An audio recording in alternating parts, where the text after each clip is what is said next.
Hi friends, ನಾವಿವತ್ತು ವರಮಹಾಲಕ್ಷ್ಮಿ ಹಬ್ಬಕ್ಕೆ ಮನೆಯೆಲ್ಲ ಕ್ಲೀನ್ ಮಾಡ್ತಾ ಇದ್ದೀವಿ. ಇವತ್ತಿನ ಲಾಗ್ ಇದೆ. ಇಲ್ಲಿ ನಮ್ಮ ಮಕ್ಕಳಿಬ್ಬರೂ ಪಾತ್ರೆ ಎಲ್ಲ ತೊಳೆದು ಕೊಡ್ತಾ ಇದ್ದಾರೆ. ನಾವಿವಾಗ ರಾತ್ರಿ ತೊಳಿತಾ ಇರೋದು. ಯಾಕಂದರೆ ಮಕ್ಕಳೆಲ್ಲ ಸ್ಕೂಲ್ಗೆ ಹೋಗಿರ್ತಾರಲ್ಲ, ಮತ್ತು ನಾನು ಒಬ್ಬಳೇ ಮಾಡೋಕ್ಕಾಗಲ್ಲ ಅಂಥೇಳಿ ಸಾಯಂಕಾಲ ಅವರಿಬ್ಬರು ಬಂದಮೇಲೆ ಮಾಡೋಣ ಅಂಥೇಳಿ ಹಾಗೇ ಇದ್ದೆ. ರಾತ್ರಿ ಒಂದು 8 ಗಂಟೆ ಆಯಿತು. 8 ಗಂಟೆಗೆ ಸ್ಟಾರ್ಟ್ ಮಾಡಿದ್ದಕ್ಕೆ ರಾತ್ರಿ 11:30 ಆಯಿತು. ಬರೀ ತೊಳೆದಿದ್ದಷ್ಟೇ. ನಾನು ಬೆಳಗ್ಗೆ ಜೋಡಿಸ್ಕೊಂಡೆ ಎಲ್ಲನೂ. ನಾನು ಅಡುಗೆ ಮಾಡ್ಕೊತ ಎಲ್ಲನೂ ಅವ್ರಿಗೆ ಎತ್ಕೊಡ್ತಾಯಿದ್ದೆ. ಅವರೆಲ್ಲ ತೊಳೆದು ಕೊಡ್ತಾಯಿದ್ರು. ಇಷ್ಟೆಲ್ಲ ರಾತ್ರಿ ಮಾಡಿಕೊಂಡೆ. ಮತ್ತು ಇನ್ನು ಮಿಕ್ಕಿರೋದೆಲ್ಲ ಬೆಳಗ್ಗೆಗೆ ಮಾಡಿಕೊಂಡೆ. ನೋಡಿ, ರಾತ್ರಿ ಇಷ್ಟು ಕ್ಲೀನ್ ಮಾಡಿಬಿಟ್ಟು ಕಿಚನೆಲ್ಲ ಕ್ಲೀನ್ ಮಾಡಿ ಮಲ್ಕೊಂಡಿದ್ದು. ಪಾತ್ರೆಗಳೆಲ್ಲ ತೊಳೆದ್ವಿ, ಆದರೆ ಜೋಡ್ಸೋಕ್ಕೆ ಟೈಮ್ ಆಗಿಲ್ಲ. ಟೈಮ್ ಆಗೋಗಿತ್ತಲ್ಲ. ನಂದು ಸ್ಟಿಚಿಂಗ್ ಮಾಡೋದು ಇತ್ತು, ಅದಕ್ಕೋಸ್ಕರ ಬೆಳಗ್ಗೆಗೆ ಮಾಡ್ಕೊಳ್ಳೋಣ ಅಂತೇಳಿ ಸುಮ್ಮನೆ ಆದ್ವಿ. ತುಂಬ ಟಯರ್ಡ್ ಆಗೋಯಿತು ಇಷ್ಟು ಮಾಡೋ ಅಷ್ಟೊತ್ತಿಗೆ. ಕಿಚನ್ ಒಂದು ಕ್ಲೀನ್ ಆಯಿತು. ಮತ್ತು ತೊಳೆದಿರೋ ಪಾತ್ರೆಗಳೆಲ್ಲ ಬೆಳಗ್ಗೆಗೆ ಜೋಡಿಸ್ಕೊಳ್ಳೋಣ ಅಂಥೇಳಿ ರಾತ್ರಿ ಇಲ್ಲಿಗೆ ಸ್ಟಾಪ್ ಮಾಡಿದೆ. ಆಮೇಲೆ ಬೆಳಗ್ಗೆ ಎದ್ದು ಎಲ್ಲನೂ ಜೋಡಿಸ್ಕೊಂಡೆ. ಅದು ಸಹ ತೋರಿಸ್ತೀನಿ. ಕಿಚನಲ್ಲಿ ಟೈಲ್ಸ್ ಹಾಕ್ಸಿದಾಗ ಈ ಥರ ಲೈನ್ ಇರೋದೆಲ್ಲ ಹಾಕ್ಸ್ಲೇಬಾರ್ದು. ಹಾಗೆ ಚೆಕ್ಸ್ ಬರುತ್ತಲ್ಲ, ಆ ಥರದ್ದು ಹಾಕ್ಸ್ಬಾರ್ದು. ತುಂಬ ಜಿಡ್ಡು ಸೇರ್ಕೊಂಡ್ಬಿಡುತ್ತೆ. ಡೈಲಿ ತೊಳಿತಾ ಇದ್ದರೆ ಪರವಾಗಿಲ್ಲ, ಇಲ್ಲ ಅಂದರೆ ತುಂಬ ಉಜ್ಜಿ ತೊಳಿಬೇಕು. ನಾನು ಡೈಲಿ ಸ್ಟವ್ ತೊಳೆದಾಗೆಲ್ಲನೂ ಇಲ್ಲಿಂದೆ ಸಾಸಿವೆ ಎಲ್ಲ ಸಿಡಿಯೋದು ಈ ಥರ ಎಲ್ಲ ಬೀಳುತ್ತಲ್ಲ, ಹಾಗೆ ಎಣ್ಣೆ ಎಲ್ಲ ಆಗಿರುತ್ತೆ. ಅಲ್ಲೆಲ್ಲ ನಾನು ಡೈಲಿ ಕ್ಲೀನ್ ಮಾಡ್ಕೊತಾ ಇರ್ತೀನಿ.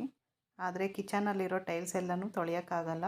ವಾರಕ್ಕೊಂದ್ಸರಿ ತೊಳ್ಕೊಬೋದು, ಆದರೆ ಡೈಲಿ ತೊಳೆಯೋಕ್ಕಾಗಲ್ಲ.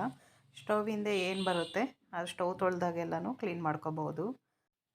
ನಾನು ವಾರಕ್ಕೊಂದ್ಸರಿ ಕ್ಲೀನ್ ಮಾಡೋದ್ರಿಂದ ಅಷ್ಟೇನು ಕಷ್ಟ ಆಗಿಲ್ಲ. ವಾರಕ್ಕೊಂದ್ಸರಿ ಕ್ಲೀನ್ ಮಾಡ್ತಾಯಿದ್ರೆ ತುಂಬ ಈಸಿಯಾಗಿ ಆಗೋಗ್ಬಿಡುತ್ತೆ. ಎಲ್ಲನೂ ಒಂದೇ ಸರಿ ಮಾಡ್ಕೊಳಕ್ಕಾಗಲ್ಲ ಅಂಥೇಳಿ ನಾನಿವತ್ತು ಬರೀ ಕಿಚನ್ ಮಾತ್ರ ಕ್ಲೀನ್ ಮಾಡ್ತಾಯಿದ್ದೀನಿ. ಬರೀ ಕಿಚನ್ ಕ್ಲೀನ್ ಮಾಡೋ ಅಷ್ಟೊತ್ತಿಗೆ ತುಂಬ ಟೈಮ್ ಹಿಡೀತು. ರಾತ್ರಿ 11:30 ಆಗೋಯಿತು. ಅದಕ್ಕೆ ಅಲ್ಲಿಗೆ ಬಿಟ್ಟು ಎಲ್ಲನೂ ಬೆಳಗ್ಗೆ ಮಾಡ್ಕೊಳ್ಳೋಣ, ಜೋಡಿಸ್ಕೊಳ್ಳೋದೆಲ್ಲ ಅಂಥೇಳಿ ಅಲ್ಲಿಗೆ ಸ್ಟಾಪ್ ಮಾಡಿದೆ. ಮತ್ತು ಬೆಳಗ್ಗೆ ಎದ್ದು ಹೊಸಲಿಗೆ ರಂಗೋಲಿ ಎಲ್ಲ ಹಾಕಿ ಆನಂತರ ಮಕ್ಕಳನ್ನೆಲ್ಲ ಸ್ಕೂಲಿಗೆ ಕಳಿಸಾದ್ಮೇಲೆ ನಾನು ಮಿಕ್ಕಿದ್ದು ಕೆಲಸ ಎಲ್ಲ ಮಾಡಿಕೊಂಡೆ. ಬರೀ ಕಿಚನ್ ಅಷ್ಟೇ ಇವತ್ತು ಕ್ಲೀನ್ ಆಗಿದ್ದು. ಮತ್ತು ಇನ್ನೂ ಇದೆ, ಇನ್ನೂ ಟೈಮ್ ಇದೆಯಲ್ಲ, ದಿನ ಒಂದು ಸ್ವಲ್ಪ ಮಾಡ್ಕೊಳ್ಳೋಣ ಅಂಥೇಳಿ ಅಲ್ಲಿಗೆ ಬಿಟ್ಟೆ. ಕಿಚನ್ ಕ್ಲೀನ್ ಮಾಡೋದೇ ತುಂಬ ದೊಡ್ಡ ಕೆಲಸ. ಯಾಕಂದರೆ ರೇಷನ್ ಬಾಕ್ಸ್ಗಳೆಲ್ಲ ಒಂದರಿಂದ ಒಂದಕ್ಕೆ ಹಾಕಬೇಕು, ಮತ್ತು ತೊಳಿಬೇಕು, ಮತ್ತು ಇನ್ನೊಂದಕ್ಕೆ ಹಾಕ್ಕೋಬೇಕು. ಇದೇ ಟೈಮ್ ಜಾಸ್ತಿ ಹಿಡಿಯೋದು. ಕಿಚನ್ ಒಂದು ಕ್ಲೀನ್ ಆಗಿಬಿಟ್ರೆ ಮತ್ತು ಬೇರೆ ಕೆಲಸ ಎಲ್ಲ ಆರಾಮಾಗಿ ಮಾಡ್ಕೋಬೋದು. ಇದು ತುಂಬ ಟೈಮ್ ಹಿಡಿಯುತ್ತೆ ಕಿಚನ್ ಕ್ಲೀನ್ ಮಾಡೋದೇನೆ. ನಾನಿವತ್ತು ಅದಕ್ಕೆ ಫಸ್ಟು ಕಿಚನ್ ಕ್ಲೀನ್ ಮಾಡಿಬಿಟ್ಟು ಮಿಕ್ಕಿರೋ ಕೆಲಸ ಎಲ್ಲ ನಿಧಾನಕ್ಕೆ ಮಾಡ್ಕೊಳ್ಳೋಣ ಒಂದೊಂದೇ ಅಂಥೇಳಿ ಫಸ್ಟು ಕಿಚನ್ ಕ್ಲೀನ್ ಮಾಡ್ತಾಯಿದ್ದೀನಿ.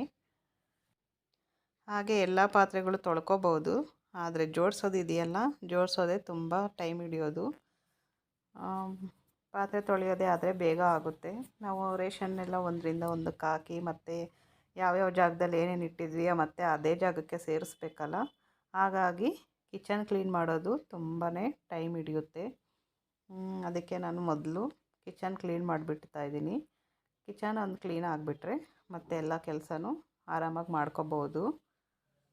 ನಾನು ಸ್ಟಿಚಿಂಗ್ ಕೂಡ ಮಾಡೋದ್ರಿಂದ ಹಬ್ಬ ಟೈಮಲ್ಲೆಲ್ಲ ತುಂಬಾ ಟಯರ್ಡ್ ಆಗುತ್ತೆ, ನನಗೆ ಟೈಮೇ ಸಿಗಲ್ಲ. ಆದರೂ ಕೂಡ ಏನು ಮಾಡಬೇಕು, ಮಾಡಲೇಬೇಕಂತ ಪರಿಸ್ಥಿತಿ. ಯಾವುದೂ ಬಿಡೋ ಹಾಗಿಲ್ಲ. ಮನೆಯಲ್ಲೂ ಮಾಡಬೇಕು, ಹಾಗೆ ಟೈಲರಿಂಗ್ ಸಹ ಮಾಡಬೇಕು. ಏನು ಮಾಡೋಕ್ಕಾಗಲ್ಲ. ಹಬ್ಬದ ಟೈಮ್ ಮಾತ್ರ ನನಗೆ ತುಂಬಾ ಕಷ್ಟ ಆಗುತ್ತೆ. ಇಲ್ಲಿ ಮಿಕ್ಸಿನ ತೊಳಿತಾ ಇದ್ದೀನಿ ಅಂದರೆ ನೀರು ಹಾಕ್ಬಿಟ್ಟು ತೊಳಿತಾ ಇಲ್ಲ. ಸೋಪ್ ಹಾಕಿ ನಾರು ಹಾಕಿ ಉಜ್ಜಿಬಿಟ್ಟು ಆನಂತರ ಯಾವ್ದು ಬಟ್ಟೆಯಲ್ಲಿ ಒರೆಸ್ಕೊಂಡು ಆಮೇಲೆ ಒಣಗಿರೋ ಬಟ್ಟೆಯಲ್ಲಿ ಒರೆಸ್ತಾ ಇದ್ದೀನಿ. ಇದು ವೈಟ್ ಕಲರ್ ಮಿಕ್ಸಿ ತೊಗೊಂಡ್ಬಿಟ್ಟೆ. ಇದು ಸ್ವಲ್ಪ ಏನಾದರೂ ಮಾರ್ಕ್ ಆದರೆ ಹಾಗಾಗಿ ಎತ್ತಿ ಕಾಣಿಸ್ತಾ ಇರುತ್ತೆ. ಬೇರೆ ಕಲರ್ ಆಗಿದ್ದರೆ ಚೆನ್ನಾಗಿರ್ತಾಯಿತ್ತು ಅನ್ನಿಸ್ತು. ವೈಟ್ ಕಲರ್ ಆಗಿರೋದ್ರಿಂದ ಯಾವಾಗಲೂ ಕ್ಲೀನ್ ಮಾಡ್ತಾ ಇರಬೇಕು. ಫ್ರೆಂಡ್ಸ್, ನಾನು 4 ದಿನ ಕ್ಲೀನ್ ಮಾಡಿರೋದು ಒಂದೇ ವಿಡಿಯೋದಲ್ಲೇ ಹಾಕಿದ್ದೀನಿ. ಕೆಲಸ ಮಾಡೋವಾಗೆಲ್ಲ ವೀಡಿಯೋ ಮಾಡ್ಕೊಂಡು ಕುತ್ಕೊಳಕ್ಕಾಗಲ್ಲ. ಆದರೆ ಸ್ವಲ್ಪ ಸ್ವಲ್ಪನೇ ನಾನು ವೀಡಿಯೋ ಮಾಡಿಕೊಂಡು ಹಾಕಿದ್ದೀನಿ. ಪ್ರತಿಯೊಂದು ಮಾಡಿದಾಗೆಲ್ಲನೂ ವೀಡಿಯೋ ಮಾಡೋಕ್ಕಾಗಲ್ಲ. ಹಾಗೆ ಅಷ್ಟು ದೊಡ್ಡ ಲೆಂತ್ ವೀಡಿಯೋ ಅಪ್ಲೋಡ್ ಮಾಡೋಕ್ಕೂ ಆಗಲ್ಲ. ಅದಕ್ಕೆ ನಾನು ತುಂಬ ಚಿಕ್ಕದಾಗೆ ಮಾಡಿದ್ದೀನಿ. ನಮ್ಮ ಮನೆಯಲ್ಲಿ ಕಿಚನ್ ತುಂಬ ಚಿಕ್ಕದು. ಇಲ್ಲಿ ಒಬ್ಬರೇ ನಿಂತು ಅಡುಗೆ ಮಾಡೋಕ್ಕಾಗೋದು. ಇಬ್ಬರಿಬ್ಬರಂತೂ ಮಾಡೋಕ್ಕೆ ಆಗಲ್ಲ. ಏನಾದರೂ ಫಂಕ್ಷನ್ಗಳ ಟೈಮಲ್ಲಾದರೆ ತುಂಬಾ ಕಷ್ಟ ಆಗುತ್ತೆ. ಒಬ್ಬರಾದರೆ ಮಾಡ್ಕೋಬೋದು ಆರಾಮಾಗಿ. ಆದರೆ ಇಬ್ಬರು ಮಾಡೋಕ್ಕಂತೂ ಆಗೋದೇ ಇಲ್ಲ. ತುಂಬ ಇಕ್ಕಟ್ಟು ಅನಿಸುತ್ತೆ. ನಮ್ಮ ಸ್ಮಾಲ್ ಕಿಚನ್ನ ನಾನು ಯಾವ ರೀತಿ ಜೋಡಿಸಿದ್ದೀನಿ ಅಂತ ತೋರಿಸ್ತೀನಿ ಬನ್ನಿ. ನೋಡಿ, ಇಷ್ಟೇ ನಮ್ಮದು ಕಿಚನ್ನು, ತುಂಬ ಚಿಕ್ಕದು. ಪಾತ್ರೆ ಎಲ್ಲ ನಾನು ಜಾಸ್ತಿ ಏನು ಇಟ್ಕೊಂಡಿಲ್ಲ ಇಲ್ಲಿ. ಎಷ್ಟು ಯೂಸ್ ಮಾಡ್ತೀನೋ ಅಷ್ಟನ್ನೇ ಇಟ್ಕೊಂಡಿದ್ದೀನಿ. ಯಾಕಂದರೆ ನಮ್ಮದ್ರ ಇಲ್ಲಿ ಕಬೋರ್ಡ್ ಸಹ ಇಲ್ಲ, ಒಂದು ಶೆಲ್ಫ್ ಸಹ ಇಲ್ಲ. ಬರೀ ಇಷ್ಟೇ. ಶೆಲ್ಫ್ ಮಾಡಿಸೋಣ ಅಂದ್ಕೊಂಡ್ವಿ, ಆದರೆ ಆಗಲಿಲ್ಲ. ಅದಕ್ಕೂ ಇನ್ನೂ ಟೈಮ್ ಬಂದಿಲ್ಲ. ಟೈಮ್ ಬಂದಾಗ ಅದನ್ನು ಮಾಡಿಸ್ತೀವಿ. ಆದರೆ ಈಗ ಇರೋದರಲ್ಲಿ ಅಡ್ಜಸ್ಟ್ ಮಾಡ್ಕೋಬೇಕಲ್ಲ, ಹಾಗಾಗಿ ಅದಕ್ಕೆ ನಾನು ಡೈಲಿ ಏನು ಯೂಸ್ ಮಾಡ್ತೀನೋ ಅಷ್ಟು ಮಾತ್ರನೇ ಇಟ್ಕೊಂಡಿದ್ದೀನಿ. ಇನ್ನು ಮಿಕ್ಕಿರೋ ಪಾತ್ರೆಗಳೆಲ್ಲನೂ ರೂಮಲ್ಲಿ ಜೋಡಿಸ್ಬಿಟ್ಟಿದ್ದೀನಿ. ಹಾಗೆ ಜಿಡ್ಡು ಸಹ ಬರುತ್ತಲ್ಲ, ತುಂಬ ತೊಳೆಯೋದಕ್ಕೆ ಕಷ್ಟ ಆಗುತ್ತೆ ಅಂಥೇಳಿ ಈ ಕಡೆ ರೂಮಲ್ಲಿ ಇಟ್ಬಿಟ್ಟಿದ್ದೀನಿ. ಈ ಪಾತ್ರೆ ಎಲ್ಲ ತೊಳೆಯೋದಕ್ಕೆ ಇನ್ನೂ ಒಂದು ದಿನ ಬೇಕು.